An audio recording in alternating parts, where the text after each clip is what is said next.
세상에 드러나서는 안 되었을 숨겨진 고대 무덤. 3명의 학자에게 발견되어 세상에 드러나면서 사건은 전개됩니다. まるで生きているみたいだ。ついに発見したぞ。生涯の夢が叶ったのだ。 하지만 건드려선 안 될 것을 건드린 이들.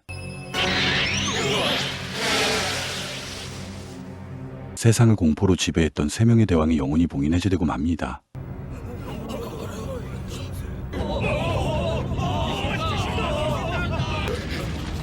그리고 그들을 깨운 대가는 何時ら世の眠りを覚ませし者たちよ。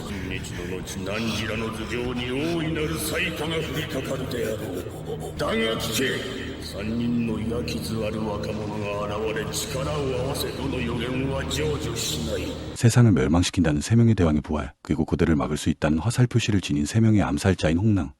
여기에 숨어서 현재의 중국을 지배하는 베일 속의 대왕까지 홍랑의 제거를 위해 나섭니다. 東京に知らせなさい。矢傷のある若者が一人北京で見つかったとな。狼の子は牙が生える前に殺すに限る。おはようございます。意見の講習イエンバオリン老師とお見受けしますが。 중국에 있다는 첫 번째 홍랑을 제거하러 온 대왕의 부하들. それにしては尋常ならざる殺気。もっとも鉄の匂いがするのは海中の金物かな。もういいし。なん。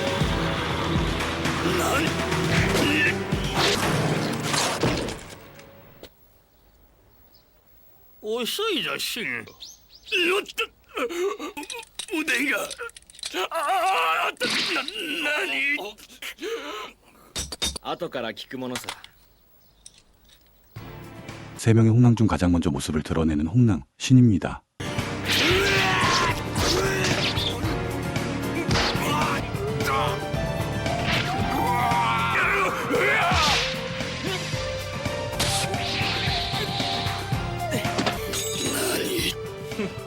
이마에 화살의 상처, 홍랑의 표식이죠. そうか、お前が。死ねえ。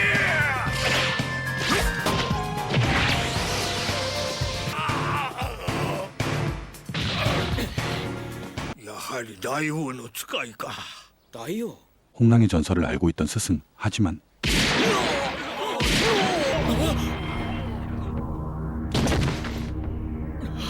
老子。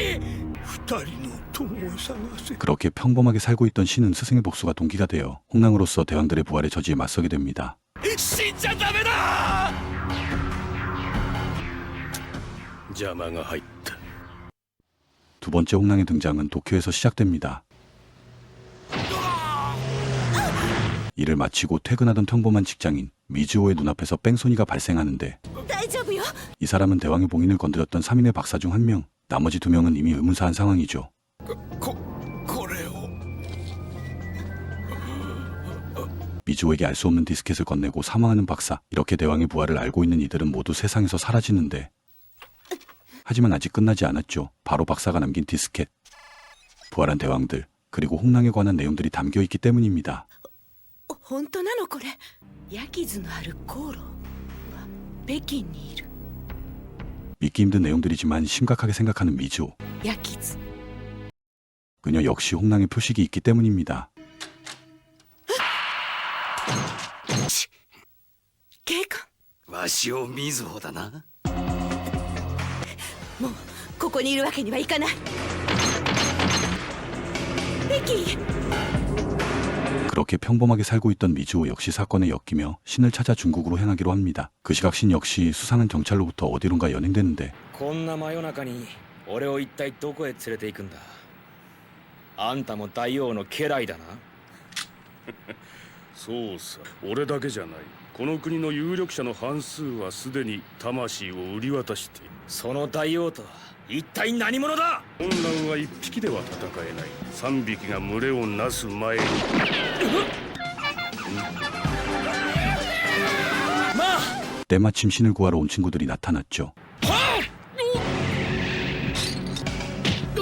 敵を撃つ。 그리고 그때 飛び移れ、シン。 갑자기 따라붙은 알 수 없는 누군가의 차가 따라붙고 적이 아님을 확인한 신은 그 차로 옮겨 탑니다.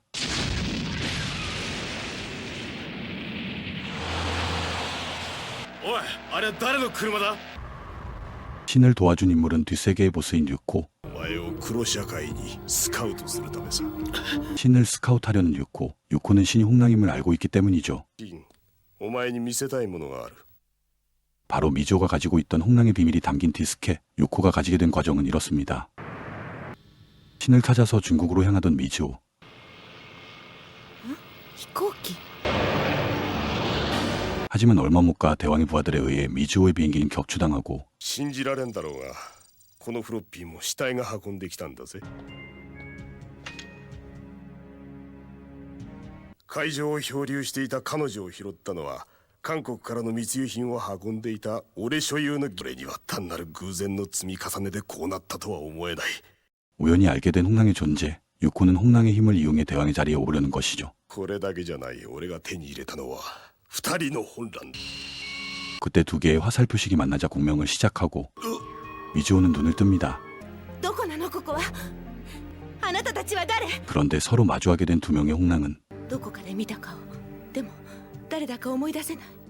遠い昔俺はこの娘を抱いたはずだ。 그렇게 전생의 희미한 기억의 이연 속에 다시 만난 두 홍랑. 그리고 이들을 이용하려는 유코까지 끼어들게 되는데 마지막 퍼즐은 아직 드러나지 않은 한 명의 홍랑이죠.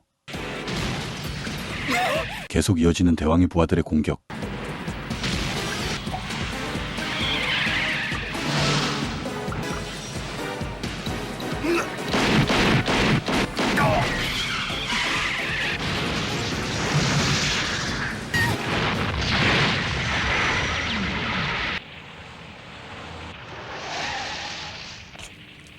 이제 드디어 중국을 지배하고 있는 대왕의 모습을 나타냅니다.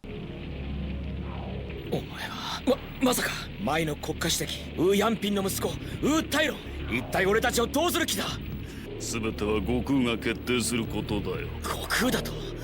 이 권력자 역시 대왕이 아닌 부하죠. 진짜 대왕은 중국의 권력을 뒤에서 조종하는 고쿠라는 존재. 봉인에서 풀린 옛 대왕들을 매개로 세상을 정복하려는 것이 고쿠의 계획입니다.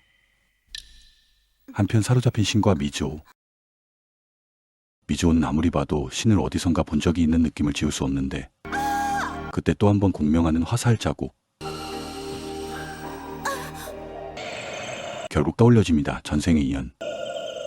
그들의 인연은 만리장성을 쌓던 중국의 그 시절로 거슬러 가는데 폭군의 대왕, 진시황, 그리고 그를 암살하려 했던 신, 그리고 미주오까지 연인이었던 두 사람은 대왕의 암살을 시도했었지만 암살에 실패하고 결과는 함께 사형. 하지만 두 사람은 폭군의 암살자라는 수명을 부여받아 홍랑으로서 부활하게 되는데 징기스칸이 등장한 시대, 그리고 모태똥의 시대까지 폭군이 등장할 때마다 홍랑 역시 환생해서 그들을 노렸던 거죠. 이거 분명 중국의 관점에서 보기엔 맞아 죽어도 할 말 없는 아치한 컨셉임은 분명해 보입니다. 飯を持ってきてやったぞ。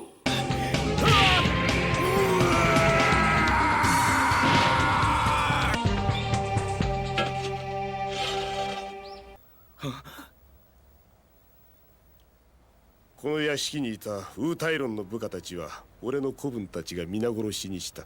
お前たちに見せたいものがある。さあ二人とも俺についてこい。 유코가 보여주려는 것은 이곳을 장악하면서 발견한 고쿠의 진짜 정체입니다. これが悟空だ。この化け物みたいなコンピューターが。 중국의 권력을 뒤에서 조종하던 고쿠의 정체, AI 컴퓨터였죠. あれはウッタイロン。こんな機械の化け物に俺たちの運命を握られてたまるか。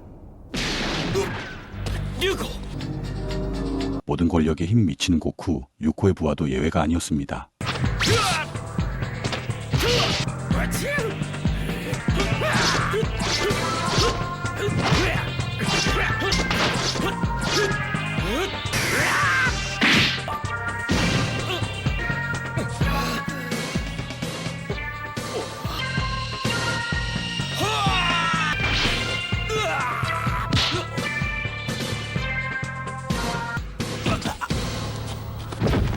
그런데 그때 유코의 목에 상처로 화살 모양이 만들어지며 유코 자신도 몰랐던 숨겨진 토식이 드러납니다. まさか龍子。あなたが3人目の本乱だったのね。俺が本乱。バカな。 그렇게 대왕들을 저지할 수 있는 조건인 3명의 홍랑이 한자리에 모이고 침묵하던 고쿠도 드디어 작동을 시작하는데 고쿠에게 빙의해 있던 세 명의 대왕의 혼이 드디어 모습을 드러냅니다. お前たちには見覚えがある。世の命を狙って失敗した3匹の혼란だな。 이 인물이 대왕 중 한 명인 모택동, 바로 마오쩌둥인데 마오쩌둥을 끝판왕 악마로 설정하다니 배짱은 하는 대단하죠.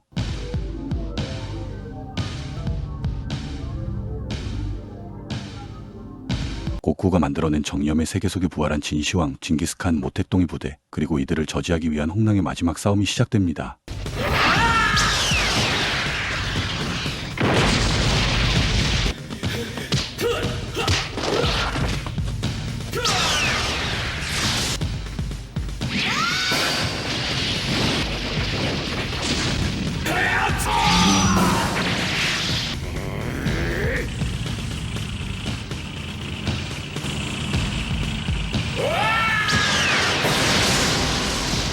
この拳には天安門で殺された人々の想念が凝縮されているんだ。 이게 천안문 펀치라는 아주 유명했던 장면이라고 하네요. おのれ小尺な혼란め。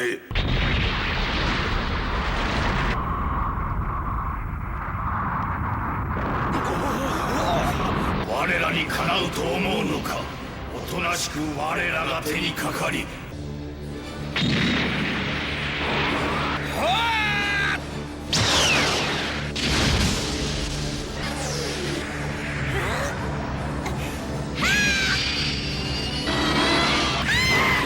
みずほ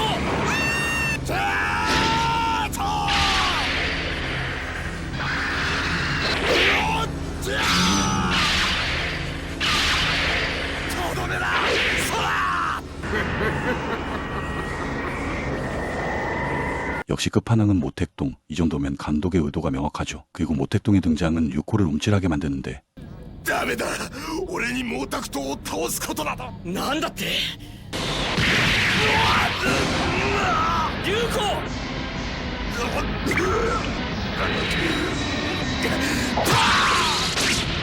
悪しき大王たちを黄泉の国で永遠の眠りにつけ。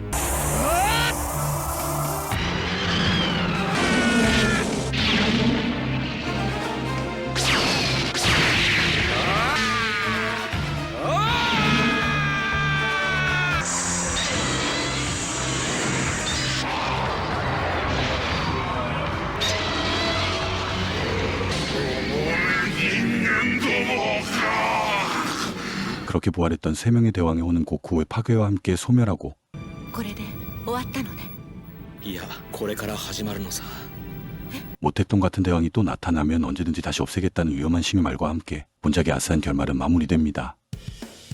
중국 내 발매 금지는 당연했고 이 작품을 본 것만으로 공안이 다녀간다는 소문까지 있었죠. 덕분에 레어까지 돼버린 오늘의 리뷰작 홍랑이었습니다. 오늘도 감사드리며 그럼 저는 다음 리뷰로 다시 뵙겠습니다.